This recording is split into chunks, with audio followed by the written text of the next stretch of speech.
ਤੇ ਉਧਰ ਰਾਹੁਲ ਗਾਂधी ਦੀ tractor rally ਨੂੰ ਵਿਰੋਧੀਆਂ ਦੇ ਵੱਲੋਂ ਸਿਆਸੀ ਡਰਾਮੇਬਾਜ਼ੀ ਦੱਸਿਆ ਜਾ ਰਿਹਾ ਹੈ ਤੇ ਕਿਹਾ ਹੈ ਕਿ ਕਿਸਾਨਾਂ ਨੂੰ ਗੁੰਮਰਾਹ ਕਰਨ ਦੀ ਕੋਸ਼ਿਸ਼ ਕਰ ਰਹੀ ਹੈ ਕਾਂਗਰਸ। ਇਹ ਉਹੀ ਰਾਹੁਲ ਗਾਂਧੀ ਹੈ ਜਿਹੜਾ ਆਲੂ ਤੋਂ ਸੋਨਾ ਬਣਾ ਲੈਂਦਾ ਔਰ ਕਿਸਾਨਾਂ ਦੇ ਅੰਦਰ ਗਲਤਫਹਿਮੀ ਪੈਦਾ ਕਰਨ ਦੇ ਲਈ ਕਾਂਗਰਸ ਦੀ ਸਰਕਾਰ ਪੰਜਾਬ ਦੇ ਅੰਦਰ ਇੱਕ ਬਹੁਤ ਵੱਡਾ षडयंत्र कर रही है। पूरा अमला जामा सरकारी तंत्र इस काम च लगा होया, लेकिन भारतीय जनता पार्टी दे नाल सच है। देश के प्रधानमंत्री जी ने जो तिन्ने कानून बनाए ने ये किसानां दी बेहतरी लई, उन्हां दी उन्नति लई, उन्हां दी खुशहाली लई है। लेकिन ये लोग कदी भ्रम पैदा करते हैं MSP खत्म हो जाएगी, कदी भ्रम पैदा करते हैं सरकारी खरीद खत्म हो जाएगी। देश के प्रधानमंत्री जी ने कहा MSP जारी है, सरकारी खरीद जारी है और ये जारी रहेगी। राहुल गांधी तो टूरिज्म करन आए, टूरिज्म ते आए ने। जे सचमुच किसी काम आना हुंदा ते 100 तो ज़्यादा 126 दलित भाईचारे के बेटे नशीली जहरीली वो शराब जी कांग्रेसियों ने पिलाई, कांग्रेस के राज च मर गए। एक बारी भी राहुल गांधी जी क्यों नहीं आए? मैंने बड़ा दुख है कि मेरे भाईचारे के बच्चे मरते हैं तो आते नहीं।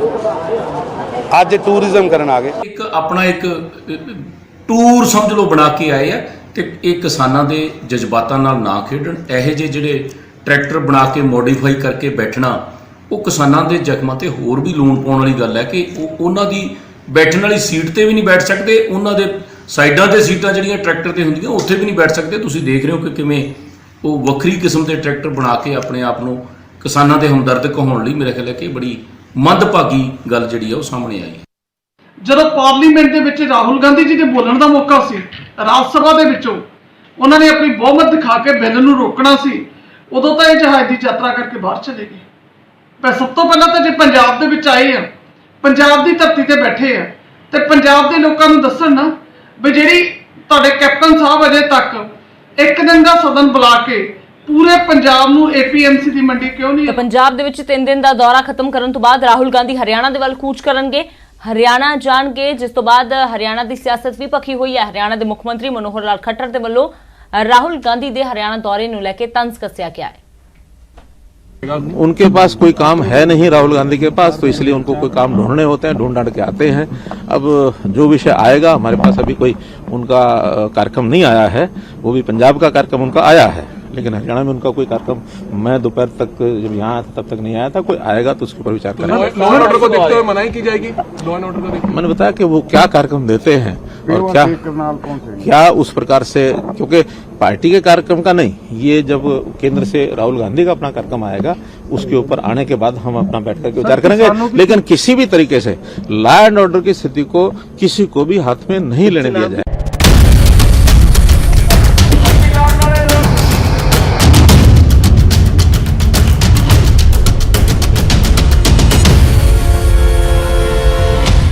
उधर खेती कानूनां ते पखी हुई सियासत दे विचाले किसान लगातार अंदोलन ते डटे हुए ने। रेल रोको अंदोलन किसानों का लगातार जारी है।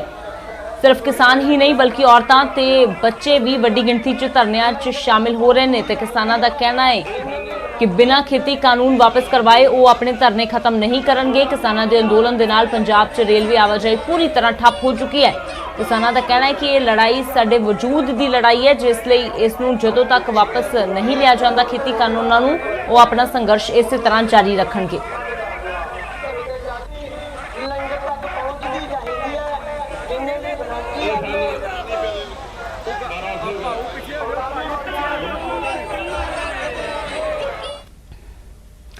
तो खेती कानूनों के खिलाफ रेल रोको अंदोलन लगातार जारी है। ਵੱਖ-ਵੱਖ शहरों तो किसानों के रेलवे लाइन ते डटे होने दी तस्वीरां सामने आ रही ने। रोपड़ दे विच भी 7 किसान जथेबंदियां रेलवे ट्रैक ते धरना लगा के बैठियां हुई ने। केंद्र तो काले कानून वापस लैण दी मंग इन्हां किसान जथेबंदियां दे वल्लों कीती जा रही है। दस दईए कि पिछले कई दिनों तो रोपड़ च किसानों का संघर्ष जारी है। किसानों ने कहा कि वो रात दिन नहीं देखते बल्कि सिर्फ संघर्ष देख रहे हैं ते इसकी जित वेख रहे हैं, जिहड़ी कि जरूर मिलेगी उन्होंने। तो खेती कानूनों के खिलाफ किसानों के धरने लगातार जारी है। सूबे भर दे विच रेल रोको अंदोलन चलाया जा रहा है। रोपड़ च भी 7 किसान जथेबंदियां रेलवे लाइनां ते डटियां हुई ने।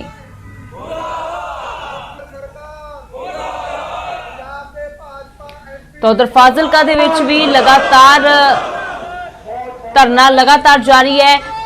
31 ਕਿਸਾਨ ਜਥੇਬੰਦੀਆਂ ਤੇ ਜੋ 1 ਅਕਤੂਬਰ ਤੋਂ ਰੇਲ ਰੋਕੋ ਅੰਦੋਲਨ ਅਣਮਿੱਥੇ ਸਮੇਂ ਲਈ ਸ਼ੁਰੂ ਕੀਤਾ ਗਿਆ, ਉਸ ਦੇ ਤਹਿਤ ਅੱਜ 5ਵੇਂ ਦਿਨ ਵੀ ਰੇਲਵੇ ਟਰੈਕ ਤੇ ਕਿਸਾਨ ਡਟੇ ਹੋਏ ਨੇ। ਖੇਤੀ ਬਿੱਲਾਂ ਦੇ ਵਿਰੋਧ ਵਿੱਚ ਰੇਲ ਰੋਕੋ ਅੰਦੋਲਨ ਸ਼ੁਰੂ ਕੀਤਾ ਗਿਆ ਹੈ ਤੇ ਕਿਸਾਨਾਂ ਨੇ ਕੇਂਦਰ ਸਰਕਾਰ ਦੇ ਖਿਲਾਫ ਗੁੱਸਾ ਕੱਢਿਆ ਹੈ। ਤਾਂ ਲਗਾਤਾਰ ਇਹ ਪ੍ਰਦਰਸ਼ਨ ਜਾਰੀ ਹੈ। ਸਿੱਧਾ ਰੁਕ ਕਰਦੇ ਹਾਂ ਅਵਤਾਰ ਕੰਬੋਜ ਮੇਰੇ ਸਹਿਯੋਗੀ ਰੋਪੜ ਤੋਂ ਜੁੜੇ ਹੋਏ ਨੇ। ਤਾਂ ਅਵਤਾਰ ਫਿਲਹਾਲ ਕਿਸ ਤਰ੍ਹਾਂ ਦੀਆਂ ਤਸਵੀਰਾਂ, ਕਿਉਂਕਿ ਕਿਸਾਨ ਲਗਾਤਾਰ ਡਟੇ ਹੋਏ ਨੇ, ਪਿੱਛੇ ਹਟਣ ਦੇ ਮੂਡ ਵਿੱਚ ਨਹੀਂ ਨੇ।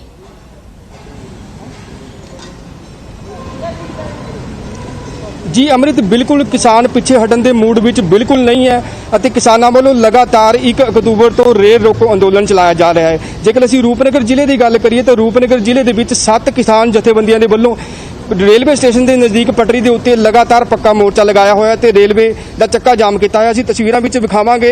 ਇਹ ਰੂਪਨਗਰ ਦੀ ਰੇਲਵੇ ਪਟੜੀ ਦੇ ਉੱਤੇ ਕਿਸਾਨ ਬੈਠੇ ਹਨ ਜੋ ਇਹਨਾਂ ਨੇ ਪੱਕਾ ਮੋਰਚਾ 1 ਅਕਤੂਬਰ ਤੋਂ ਲਗਾਇਆ ਹੋਇਆ ਹੈ ਅਤੇ ਕਿਸਾਨਾਂ ਦੇ ਵਿਰੋਧੀ ਜੋ ਇਹਨਾਂ ਵੱਲੋਂ ਕਿਹਾ ਜਾ ਰਿਹਾ ਹੈ ਕਾਨੂੰਨ, ਕੇਂਦਰ ਸਰਕਾਰ ਜੋ ਕਾਨੂੰਨ ਲੈ ਕੇ ਆਈ ਹੈ ਉਸ ਦਾ ਇਹਨਾਂ ਵੱਲੋਂ ਲਗਾਤਾਰ ਵਿਰੋਧ ਕੀਤਾ ਜਾ ਰਿਹਾ ਹੈ ਅਤੇ ਮੰਗ ਕੀਤੀ ਜਾ ਰਹੀ ਹੈ ਕਿ ਇਸ ਕਾਨੂੰਨ ਨੂੰ ਵਾਪਸ ਲਿਆ ਜਾਵੇ ਅਤੇ ਜਦੋਂ ਤੱਕ ਇਹ ਕਾਨੂੰਨ ਵਾਪਸ ਨਹੀਂ ਲਿਆ ਜਾਂਦਾ ਉਦੋਂ ਤੱਕ ਕਿਸਾਨਾਂ ਨੇ ਕਿਹਾ ਹੈ ਕਿ ਪੱਕੇ ਮੋਰਚੇ ਲੱਗੇ ਰਹਿਣਗੇ ਅਤੇ ਡਟੇ ਰਹਿਣਗੇ।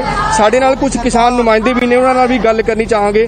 ਭਾਜੀ, ਕਿਸ ਤਰ੍ਹਾਂ ਦਾ ਮੋਰਚਾ ਚੱਲ ਰਿਹਾ ਕਿਉਂਕਿ 1 ਅਕਤੂਬਰ ਤੋਂ ਲਗਾਤਾਰ ਤੁਸੀਂ ਡਟੇ ਹੋਏ ਹੋ? 31 ਕਿਸਾਨ ਜਥੇਬੰਦੀਆਂ ਵੱਲੋਂ ਜੋ ਫੈਸਲਾ ਕੀਤਾ ਗਿਆ ਸੀ ਉਸ ਅਨੁਸਾਰ ਅਸੀਂ ਅੱਜ ਚੌਥੇ ਦਿਨ ਰੇਲ ਪਟੜੀ ਦੇ ਬੈਠੇ ਹਾਂ। ਅਸੀਂ ਕਿਸੇ ਵੀ ਰੇਲ ਨੂੰ ਕਿਸੇ ਪਾਸੇ ਨੂੰ ਵੀ ਗੁਜ਼ਰ ਨਹੀਂ ਦਿੰਦੇ। ਇਹ ਬਹੁਤ ਵੱਡਾ ਇੱਕ ਜ਼ੁਲਮ ਹੋ ਰਿਹਾ ਪੰਜਾਬੀਆਂ ਤੇ। ਮੈਂ ਤਾਂ ਇਹ ਕਹੂੰਗਾ ਵੀ ਇਹ ਸਾਰੇ ਪੰਜਾਬ ਦਾ ਮਸਲਾ, ਹਰ ਇੱਕ ਪੰਜਾਬੀ ਦਾ ਮਸਲਾ ਹੈ। ਇਹ ਇਕੱਲੇ ਸਾਡੇ ਕਿਸਾਨ ਦਾ ਮਸਲਾ ਨਹੀਂ ਹੈ। ਇਸ ਨਾਲ ਸਾਰਾ ਪੰਜਾਬੀ ਤਹਿਸ਼ ਨਹਿਸ਼ ਹੋ ਜਾਏਗਾ, ਆਰਥਿਕ ਕਤਲ ਹੋ ਜਾਏਗਾ ਸਾਰੇ ਪੰਜਾਬੀਆਂ ਦਾ।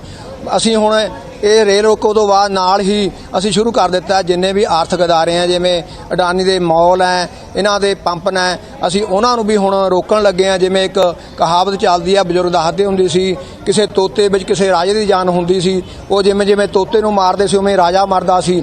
ਜਿਹੜੀ ਇਹ ਕੇਂਦਰ ਸਰਕਾਰ ਉਹਦੀ ਜਾਨ ਅਡਾਨੀ ਅਬਾਨੀ ਵਿੱਚ ਹੈ।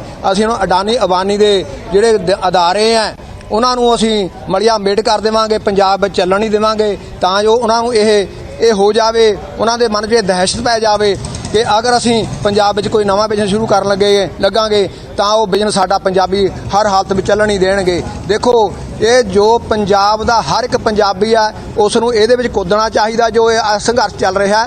ਇਸ ਨਾਲ ਮੈਨੂੰ ਸਮਝ ਨਹੀਂ ਆਉਂਦੀ ਜਿਹੜੀਆਂ ਇਹ ਰਾਜਨੀਤਿਕ ਪਾਰਟੀਆਂ, ਰਾਜਸੀ ਪਾਰਟੀਆਂ ਪੰਜਾਬ ਦੀਆਂ ਇਹ ਕਿਉਂ ਦਿਖਾਵਾ ਕਰਦੀਆਂ, ਇਹ ਕਿਉਂ 2022 ਦੀਆਂ ਵੋਟਾਂ ਨੂੰ ਸਾਹਮਣੇ ਰੱਖ ਕੇ ਇਹ ਢੰਗਾਉ ਰਚਦੀਆਂ। ਇਹਨਾਂ ਨੂੰ ਸ਼ਰਮ ਨਹੀਂ ਆਉਂਦੀ? 72 ਸਾਲ ਵਿੱਚ ਇਹਨਾਂ ਨੇ ਪੰਜਾਬ ਨੂੰ ਮਲਿਆ ਮੇਟ ਕਰ ਦਿੱਤਾ। ਹੁਣ ਵੀ ਇਹ ਇਹਨਾਂ ਨੇ 72 ਸਾਲ ਰਾਜ ਕੀਤਾ, ਇਹ ਰੱਜੇ ਨਹੀਂ ਰਾਜ ਕਰਕੇ। ਪਰ ਸਿਆਸੀ ਪਾਰਟੀਆਂ ਦੇ ਆਗੂ ਤਾਂ ਕਹਿ ਰਹੇ ਕਿ ਉਹਨਾਂ ਦੇ ਵੱਲੋਂ ਤੁਹਾਨੂੰ ਸਮਰਥਨ ਦਿੱਤਾ ਜਾ ਰਿਹਾ ਹੈਗਾ। ਕੋਈ ਸਮਰਥਨ ਨਹੀਂ ਦੇ ਰਹੇ। ਇਹ ਸਾਡੇ ਸੰਘਰਸ਼ ਨੂੰ ਤਾਰ ਪੀਡੋ ਫੇਲ ਕਰਨਾ ਚਾਹੁੰਦੇ ਆ। ਜਿਸ ਦਿਨ ਅਸੀਂ ਸੰਘਰਸ਼ ਦਾ ਐਲਾਨ ਕਰਦੇ ਆ ਉਸੇ ਦਿਨ ਹੀ ਇਹ ਆਪਣਾ ਕੋਈ ਨਾ ਕੋਈ ਮੋਰਚਾ ਖੋਲ ਦਿੰਦੇ ਨੇ। ਜਦੋਂ ਪੰਜਾਬ ਬਣਦਾ ਹੈ ਤਾਂ ਕੋਈ ਤੁਕੇ ਨਹੀਂ ਬਣਦੀ ਚੱਕ ਜਾਮ ਕਰਨ ਦੀ। ਜਦੋਂ ਅਸੀਂ ਰੋਸ ਰੈਲੀਆਂ ਕਰਦੇ ਆ, ਰੇਲਾਂ ਰੋਕੀਆਂ ਹੋਈਆਂ, ਕੋਈ ਤੁਕੇ ਨਹੀਂ ਬਣਦੀ ਹੈਗੀ ਫਿਰ ਰੋਸ ਮਾਰਚ ਕਰਨ ਦੀ ਇਹਨਾਂ ਨੂੰ। ਇਹ ਤਾਂ ਸਾਡੇ ਸੰਘਰਸ਼ ਨੂੰ ਅਵਤਾਰ, ਇਹਨਾਂ ਨੂੰ ਇਹ ਵੀ ਪੁੱਛੋ ਕਿ ਰਾਹੁਲ ਗਾਂਧੀ ਪੰਜਾਬ ਦੌਰੇ ਤੇ ਆਏ ਹੋਏ ਨੇ, ਉਹਨਾਂ ਦੇ ਵੱਲੋਂ ਵੀ ਰੈਲੀਆਂ ਕੀਤੀਆਂ ਜਾ ਰਹੀਆਂ ਨੇ ਵੱਡੇ ਪੱਧਰ ਤੇ, ਕਹਿ ਰਹੇ ਨੇ ਕਿ ਕਿਸਾਨਾਂ ਦਾ ਸਾਥ ਦੇਣ ਲਈ ਆਏ ਨੇ।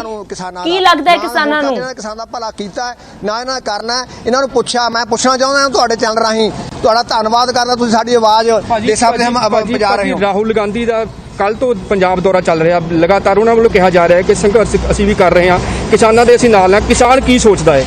ਜਿੱਦਣ ਦਾ ਰਾਹੁਲ ਗਾਂਧੀ ਦਾ ਪਿਤਾ ਦਾ ਕਤਲ ਹੋਇਆ ਉਹ ਤੋਂ ਬਾਅਦ ਰਾਹੁਲ ਗਾਂਧੀ ਦੱਸੇ ਵੀ ਕਿਸਾਨਾਂ ਵਾਸਤੇ ਉਹਨਾਂ ਨੇ ਕੀ ਕੀਤਾ, ਉਹਨਾਂ ਦੀ ਸਰਕਾਰ ਵੀ ਆਈ ਹੈ। ਇਹ ਸਿਰਫ ਦਿਖਾਵਾ ਹੈ ਇਹਨਾਂ ਦਾ। ਤੁਸੀਂ ਦੇਖਿਆ ਹੋਣਾ ਫੋਟੋਆਂ ਤੇ, ਉਹ ਤਾਂ ਬਹੁਤ ਵਧੀਆ ਸਪੰਜ ਦੀ ਸੀਟ ਤੇ ਬੈਠਾ ਹੈ। ਉੱਥੇ ਕੀ ਅਹਿਸਾਸ ਹੋਊਗਾ ਉਹਨਾਂ ਨੂੰ ਵੀ ਕਿਸਾਨ ਕਿੰਨਾ ਕੁ ਤਕਲੀਫ 'ਚ ਬੈਠਦਾ ਟਰੈਕਟਰ ਤੇ। ਸੋ ਇਹ ਤਾਂ ਇੱਕ ਦਿਖਾਵੇ ਆ। 2022 ਦੀਆਂ ਵੋਟਾਂ ਨੂੰ ਸਾਹਮਣੇ ਰੱਖ ਕੇ ਇਹ ਦਿਖਾਵਾ ਢੌਂਗ ਰਚ ਰਹੇ ਆ। ਇਹ ਆਪਣਾ ਆਧਾਰ ਭਾਰ ਰਹੇ ਆ 2022 ਦੀਆਂ ਵੋਟਾਂ ਵਾਸਤੇ। ਭਾਜੀ, ਨੌਜਵਾਨ ਵਰਗ, ਨੌਜਵਾਨ ਕਿਸਾਨ ਕੀ ਸੋਚਦਾ ਹੈ? ਟੋਟਲ ਓਵਰਹਾਲ ਜੋ ਸਿਚੁਏਸ਼ਨ ਇਸ ਵਕਤ ਬਣੀ ਹੋਈ ਹੈ ਤੇ ਉਸ ਦੇ ਨਾਲ ਰਾਹੁਲ ਗਾਂਧੀ ਦਾ ਦੌਰਾ ਵੀ ਚੱਲ ਰਿਹਾ ਇਸ ਵਕਤ। ਨੌਜਵਾਨ ਵਰਗ ਜੋ ਆਪਣੇ ਆਪ ਨੂੰ ਬਹੁਤ ਹੀ ਕਮਜ਼ੋਰ ਸੋਚ ਰਿਹਾ, ਜੋ ਸਥਿਤੀ ਬਣ ਚੁੱਕੀ, ਜੋ ਸਰਕਾਰਾਂ ਨੇ ਇਹ ਸਥਿਤੀ ਬਣਾ ਚੁੱਕੀ, ਕਿਉਂਕਿ ਜੋ ਕੇਂਦਰ ਸਰਕਾਰਾਂ ਹੈ, ਮੇਰੇ ਖਿਆਲ ਦੇ ਵਿੱਚ ਇਹ ਮੂਰਖ ਆਪਾਂ ਕਹਿ ਸਕਦੇ ਹਾਂ, ਇੱਕ ਨਲਾਇਕ ਪ੍ਰਧਾਨ ਮੰਤਰੀ ਭਾਰਤ ਨੂੰ ਮਿਲਿਆ ਹੈ, ਜਿਸ ਦੇ ਕਿ ਜੋ ਨੀਤੀਆਂ ਬਿਲਕੁਲ ਹੀ ਲੋਕ ਮਾਰੂ ਨੀਤੀਆਂ ਸਾਬਤ ਹੋ ਰਹੀਆਂ ਹੈ।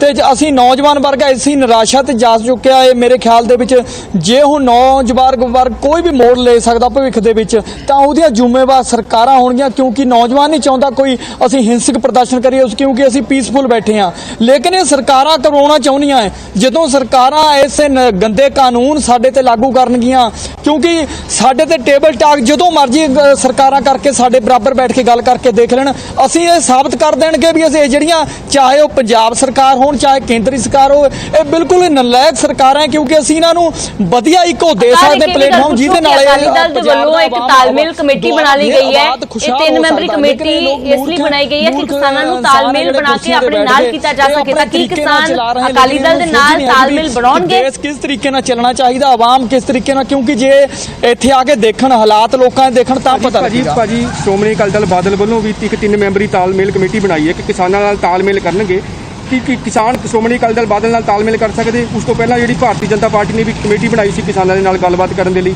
ਤੇ ਹੁਣ ਸ਼੍ਰੋਮਣੀ ਅਕਾਲੀ ਦਲ ਬਾਦਲ ਨੇ ਬਣਾਈ ਹੈ। ਤੁਸੀਂ ਕਿਵੇਂ ਸੋਚਦੇ ਹੋ? ਇਹ ਮੂਰਖਾਂ ਨੇ ਮੂਰਖਾਂ ਦੀ ਕਮੇਟੀ ਬਣਾਈ ਹੈ, ਕਿਉਂਕਿ ਮੂਰਖ ਇਨਸਾਨ ਇਸ ਤਰ੍ਹਾਂ ਦੀ ਗੱਲਾਂ ਕਰਦਾ। ਜੇ ਵਾਕਈ ਅਕਾਲੀ ਦਲ ਹਮਦਰਦ ਹੁੰਦਾ, ਉਹ ਸਾਡੇ ਨਾਲ ਟੇਬਲ ਟਾਕ ਕਰਕੇ ਦੇਖੇ। ਜਿਹੜਾ ਇਹ ਰੌਲਾ ਪਾ ਰਿਹਾ ਹੈ, ਹੁਣ ਤੱਕ ਉਹਨੇ ਕਿਹੜੀਆਂ ਨੀਤੀਆਂ ਲਾਗੂ ਕੀਤੀਆਂ ਜੋ ਪੰਜਾਬ ਦੇ ਵਿੱਚ ਕਿਸਾਨੀ ਬਚਾਈ ਜਾ ਸਕੇ? ਇੱਕ ਵੀ ਨੀਤੀ ਨਹੀਂ ਲਾਗੂ ਕਰੀ। ਇਹ ਤਾਂ ਇਹਨਾਂ ਲੋਕਾਂ ਦੇ ਇੱਕ ਖਾਣ ਦੇ ਢੰਗ ਹੈ, ਹਾਥੀ ਦੇ ਦੰਦ ਦਿਖਾਉਣੇ ਦੇ ਹੋਰ ਨੂੰ ਹੈ, ਖਾਣ ਦੇ ਹੋਰ ਨੂੰ। ਇਸ ਤਰ੍ਹਾਂ ਇਹਨਾਂ ਦੇ ਕੋਈ ਨੀਤਾਂ, ਕਿਉਂਕਿ ਇਹਨਾਂ ਦੀ ਇੱਕੋ ਨੀਤੀ ਹੈ ਵੀ ਅਸੀਂ 2022 ਦੇ ਵਿੱਚ ਕਿਸ ਤਰ੍ਹਾਂ ਜਿੱਤਣਾ ਹੈ, ਚਾਹੇ ਉਹ ਕਿਸਾਨ ਨੂੰ ਮਾਰ ਕੇ ਜਿੱਤਣਾ ਹੈ, ਚਾਹੇ ਮਜ਼ਦੂਰ ਨੂੰ ਮਾਰ ਕੇ ਜਿੱਤਣਾ ਹੈ। ਬਸ ਇਹਨਾਂ ਦੀ ਨੀਤੀ ਉਹ ਇੱਕ ਹੈ। ਇਹਨਾਂ ਨੇ ਸਾਨੂੰ ਆਵਾਮ ਨੂੰ, ਪੰਜਾਬ ਦੇ ਨੂੰ ਆਪਣੀ ਇੱਕ ਫਸਲ ਸਮਝਿਆ ਹੋ ਵੀ ਆਪਣੀ ਫਸਲ ਕਿਸ ਤਰ੍ਹਾਂ ਵੱਢਣੀ ਹੈ, ਕਿਸ ਤਰ੍ਹਾਂ ਉਹ ਕਰਨੀ ਹੋ, ਬਸ ਇਹਨਾਂ ਨੂੰ ਹੋਰ ਕੁਝ ਨਹੀਂ। ਭਾਜੀ ਕਿਸਾਨ ਬਹੁਤ ਖਫਾ ਰਾਜਨੀਤਿਕ ਪਾਰਟੀਆਂ ਤੋਂ, ਤੁਸੀਂ ਬਹੁਤ ਖਫਾ ਨਜ਼ਰ ਆ ਰਹੇ ਹੋ। ਹੁਣ 5ਵਾਂ ਦਿਨ ਅੱਜ ਰੇਲ ਰੋਕੋ ਅੰਦੋਲਨ ਦਾ ਚੱਲ ਰਿਹਾ। ਇਸ ਤੋਂ ਪਹਿਲਾਂ ਵੀ ਪੰਜਾਬ ਦੇ ਵਿੱਚ ਕੁਝ ਦਿਨ ਪਹਿਲਾਂ, ਇੱਕ ਹਫ਼ਤਾ ਲਗਭਗ ਪਹਿਲਾਂ ਰੇਲਾਂ ਰੋਕੀਆਂ ਹੋਈਆਂ ਸੀਗੀਆਂ। ਹੁਣ ਕੁੱਲ ਮਿਲਾ ਕੇ ਤੁਸੀਂ ਕਿਸ ਤਰ੍ਹਾਂ ਦੇਖਦੇ ਹੋ, ਕਿੰਨਾ ਕੁ ਸੰਘਰਸ਼ ਕਰਨਾ ਤੁਹਾਨੂੰ ਹੋਰ ਪੈ ਸਕਦਾ ਹੈ, ਤੇ ਇਹ ਕਾਲੇ ਕਾਨੂੰਨ ਨੂੰ ਵਾਪਸ ਜਿਹੜੀ ਤੁਹਾਡੀ ਮੰਗ ਹੈ ਉਹ ਪੂਰੀ ਹੋ ਸਕਦੀ ਹੈ, ਨਹੀਂ ਹੋ ਸਕਦੀ, ਜਾਂ ਕਦੋਂ ਤੱਕ ਹੋ ਸਕਦੀ ਹੈ ਜੀ? ਦੇਖੋ ਜੀ, ਜਿਹੜੇ ਕਾਲੇ ਕਾਨੂੰਨ ਨੂੰ ਵਾਪਸ ਲੈਣ ਦੀ ਮੰਗ ਸੰਬੰਧੀ ਮੈਂ ਇਹ ਕਹੂੰਗਾ ਵੀ ਜਦ ਤੱਕ ਇਹ ਕਾਨੂੰਨ ਵਾਪਸ ਨਹੀਂ ਲਿਆ ਜਾਂਦਾ, ਅਸੀਂ ਸੰਘਰਸ਼ ਜਾਰੀ ਰੱਖਾਂਗੇ, ਚਾਹੇ ਸਾਨੂੰ ਕੁਝ ਵੀ ਕਰਨਾ ਪਵੇ। ਇੱਕ ਥੋੜਾ ਜਿਹਾ ਮੈਂ ਤੁਹਾਡੇ ਚੈਨਲ ਰਾਹੀਂ ਦੱਸ ਦੇਣਾ ਚਾਹੁੰਦਾ ਕਿ ਕੇਂਦਰ ਵਿੱਚ ਚਾਹੇ ਸਰਕਾਰ ਬਣੀ ਹੈ ਭਾਜਪਾ ਦੀ, ਚਾਹੇ ਬਣੀ ਹੈ ਕੇਂਦਰ ਵਿੱਚ ਸਰਕਾਰ ਕਾਂਗਰਸ ਦੀ, ਇਹ ਦੋਨਾਂ ਸਰਕਾਰਾਂ ਨੇ ਪੰਜਾਬ ਨੂੰ ਭਾਰਤ ਦਾ ਹਿੱਸਾ ਹੀ ਨਹੀਂ ਸਮਝਿਆ। ਜਦੋਂ ਪਹਿਲਾਂ ਕਾਂਗਰਸੀ ਸਰਕਾਰ ਸੀ, ਉਹਨਾਂ ਨੇ ਸਾਡੇ ਕਿਸਾਨ ਕਤਲ ਕਰਵਾਏ ਸਿੱਖਾਂ ਦੇ, ਦਿੱਲੀ ਵਿੱਚ ਪੰਜਾਬ ਵਿੱਚ ਵੀ ਕਤਲ ਕਰਾਏ। ਉਸ ਤੋਂ ਬਾਅਦ ਜੋ ਭਾਜਪਾ ਦੀ ਸਰਕਾਰ ਆਈ ਆ, ਇਹਨਾਂ ਨੇ ਇਹੋ ਜਿਹੇ ਕਾਨੂੰਨ ਲਿਆਂਦੇ ਜਿਨ੍ਹਾਂ ਨੇ ਪੰਜਾਬੀਆਂ ਦਾ ਆਰਥਿਕ ਕਤਲ ਕੀਤਾ। ਅਗਰ ਇਹ ਸੈਂਟਰ ਦੀਆਂ ਸਰਕਾਰਾਂ ਸਾਨੂੰ ਆਪਣਾ ਹਿੱਸਾ ਹੀ ਨਹੀਂ ਸਮਝਦੀਆਂ, ਤਾਂ ਸਾਨੂੰ ਹਿੰਦੁਸਤਾਨ ਤੋਂ, ਭਾਰਤ ਤੋਂ ਵੱਖਰਾ ਕਰ ਦੇਣ। ਅਸੀਂ ਆਪਣੀ ਫਸਲ ਬੀਜੀਏ, ਵੱਢੀਏ, ਜਿਹੜੇ ਰੇਟ ਜਿੱਥੇ ਮਰਜ਼ੀ ਵੇਚੀਏ। ਸਾਨੂੰ ਕਿਉਂ ਇਹਨਾਂ ਤੰਗ ਕੀਤਾ? ਜੇ ਅਸੀਂ ਆਪਣੇ ਮੂੰਹ ਤੋਂ ਖਾਲਿਸਤਾਨ ਬੋਲਦੇ ਹਾਂ, ਜਿਹਦਾ ਅਰਥ ਬਿਲਕੁਲ ਖਾਲਸਾ ਰਾਜ ਹੈ, ਕੋਈ ਮਾੜਾ ਅਰਥ ਨਹੀਂ ਆ ਉਸਦਾ। ਇਹਨਾਂ ਦੇ ਹਿੰਦੂ ਵੀਰ ਕਿੱਡੇ ਕਿੱਡੇ ਨਾਅਰੇ ਲਾਉਂਦੇ ਨੇ ਸਾਡੇ ਖਿਲਾਫ, ਮੁਸਲਮਾਨਾਂ ਦੇ ਖਿਲਾਫ, ਉਹਨਾਂ ਤੇ ਕੋਈ ਕਾਰਵਾਈ ਨਹੀਂ। ਅਗਰ ਅਸੀਂ ਖਾਲਿਸਤਾਨ ਨਾਂ ਲੈਂਦੇ, ਖਾਲਸਾ ਮਤਲਬ ਹੁੰਦਾ ਸਾਫ਼ ਸੁਥਰਾ ਸਵੱਛ ਰਾਜ, ਇਹਨਾਂ ਨੂੰ ਢਿੱਡ ਪੀੜ ਹੁੰਦੀ ਹੈ, ਸਾਨੂੰ ਸਾਡੇ ਦੇ ਪਰਚੇ ਕਰਦੇ ਨੇ। ਸੋ ਮੈਂ ਤੁਹਾਡੇ ਚੈਨਲ ਰਾਹੀਂ ਕੇਂਦਰ ਦੀਆਂ ਸਰਕਾਰਾਂ ਨੂੰ ਇਹ ਕਹਿਣਾ ਚਾਹੁੰਦਾ ਕਿ ਅਗਰ ਤੁਹਾਨੂੰ ਪੰਜਾਬ ਨਹੀਂ ਚਾਹੀਦਾ, ਤੁਹਾਨੂੰ ਆਪਣਾ ਜੰਮੂ ਕਸ਼ਮੀਰ ਨਹੀਂ ਚਾਹੀਦਾ, ਤਾਂ ਸਾਨੂੰ ਆਜ਼ਾਦ ਕਰ ਦਿਓ। ਅਸੀਂ ਆਪਣਾ ਜੋ ਮਰਜ਼ੀ ਜਿੱਥੇ ਮਰਜ਼ੀ ਬਿਜ਼ਨਸ ਜਾਈਏ। ਦੇਖੋ, ਇਹ ਜਿਹੜੇ ਆਪਣੀਆਂ ਰਾਜਨੀਤਿਕ ਪਾਰਟੀਆਂ, ਇਹਨਾਂ ਨਾਲ ਆਪਾਂ ਰਾਜ ਕਰਨਾ, ਚਾਹੇ ਇਹਨਾਂ ਨੂੰ ਆਪਣੇ ਪੁੱਤ ਮਰਾਉਣੇ ਪੈ ਜਾਣ। ਜਦੋਂ ਇਹਨਾਂ ਨੂੰ ਆਪਣੇ ਘਰ ਦੇ ਪੁੱਤਰ ਪਰਿਵਾਰਕ ਮੈਂਬਰਾਂ ਨਾਲ ਮੋਹ ਨਹੀਂ ਹੈ, ਆਮ ਜਨਤਾ ਦਾ ਬਿਲਕੁਲ ਮੋਹ ਨਹੀਂ। 72 ਸਾਲ ਵਿੱਚ ਇਹਨਾਂ ਨੇ ਆਮ ਜਨਤਾ ਦੀ ਆਰਥਿਕਤਾ ਵਾਸਤੇ, ਆਮ ਜਨਤਾ ਦੀ ਸਿਹਤ ਸਹੂਲਤਾਂ ਵਾਸਤੇ, ਸਿੱਖਿਆ ਵਾਸਤੇ ਕੋਈ ਕਾਰਵਾਈ ਨਹੀਂ ਕੀਤੀ। ਕਿ ਬੀਪੀ ਸਿੰਘ ਆਪਣੇ ਮੁੱਖ ਪ੍ਰਧਾਨ ਮੰਤਰੀ ਹੋਇਆ, ਉਹਨਾਂ ਨੂੰ ਪੁੱਛਿਆ ਸੀ ਕਿਸੇ ਤੁਹਾਡੇ ਵਰਗੇ ਪੱਤਰਕਾਰ ਨੇ ਕਿ ਤੁਸੀਂ ਆਮ ਜਨਤਾ ਦਾ ਕਿਉਂ ਨਹੀਂ ਖਿਆਲ ਰੱਖਦੇ? ਉਹਨਾਂ ਨੇ ਪੱਤਰਕਾਰ ਨੂੰ ਕਿਹਾ ਸੀ ਵੀ ਕੋਈ ਪ੍ਰਧਾਨ ਮੰਤਰੀ ਦੱਸੂਗਾ। ਮੈਂ ਤੁਹਾਨੂੰ ਦੱਸਣਾ ਚਾਹੁੰਦਾ ਵੀ ਅਗਰ ਇਸ ਜਨਤਾ ਨੂੰ ਅਸੀਂ ਗਰੀਬ ਰੱਖਾਂਗੇ, ਇਹਦੇ ਹੱਕਾਂ ਦਾ ਅਸੀਂ ਖਿਆਲ ਨਹੀਂ ਰੱਖਾਂਗੇ, ਉਹ ਤਾਂ ਸਾਡੇ ਮਗਰ ਵੋਟਾਂ ਵਾਸਤੇ ਘੁੰਮਣਗੇ। ਵੀਰ ਜੀ, ਇਸ ਵਕਤ ਝੋਨੇ ਦੀ ਜਿਹੜੀ ਫਸਲ ਆ ਕਟਾਈ ਦੇ ਉੱਪਰ ਆ ਚੁੱਕੀ, ਕਿਸਾਨਾਂ ਨੂੰ ਆਪਣੇ ਤਰੀਕੇ ਦੇ ਨਾਲ ਕਿਸਾਨਾਂ ਦੇ ਵਿੱਚ ਰੋਸ ਹੈ, ਸਾਫ਼ ਤੌਰ ਤੇ ਨਜ਼ਰ ਆ ਰਿਹਾ ਹੈ। ਕਿਸਾਨ ਸਾਫ਼ ਤੌਰ ਤੇ ਕਹਿ ਰਹੇ ਨੇ ਕਿ ਇਹ ਸਾਰੀਆਂ ਪਾਰਟੀਆਂ ਸਾਨੂੰ ਮੂਰਖ ਬਣਾਉਣ ਦੇ ਵਿੱਚ ਲੱਗੀਆਂ ਹੋਈਆਂ ਨੇ ਤੇ ਕਿਸੇ ਦੇ ਨਾਲ ਵੀ ਤਾਲਮੇਲ ਨਹੀਂ ਕਿਸਾਨ ਕਰਨਗੇ, ਫਿਰ ਚਾਹੇ ਅਕਾਲੀ ਦਲ ਹੋਵੇ ਜਾਂ ਕਾਂਗਰਸ ਹੋਵੇ ਜਾਂ ਕੋਈ ਵੀ ਪਾਰਟੀ। ਸ਼ੁਕਰੀਆ ਅਵਤਾਰੇ ਤਸਵੀਰਾਂ ਦਰਸ਼ਕਾਂ ਦੇ ਨਾਲ ਸਾਂਝੀਆਂ ਕਰਨ ਦੇ ਲਈ। ਤਾਂ ਕਿਸਾਨਾਂ ਦਾ ਗੁੱਸਾ ਤੁਸੀਂ ਦੇਖਿਆ। ਬੇਸ਼ੱਕ ਸਿਆਸਤਦਾਨਾਂ ਦੇ ਵੱਲੋਂ ਰੈਲੀਆਂ ਕੀਤੀਆਂ ਜਾ ਰਹੀਆਂ ਨੇ, ਪਰ ਕਿਸਾਨ ਸਾਫ਼ ਤੌਰ ਤੇ ਸਮਝ ਰਹੇ ਨੇ ਕਿ ਇਹ ਉਹਨਾਂ ਦੇ ਬਹਾਨੇ 2022 ਦੀ ਸਿਆਸਤ ਖੇਡੀ ਜਾ ਰਹੀ ਹੈ।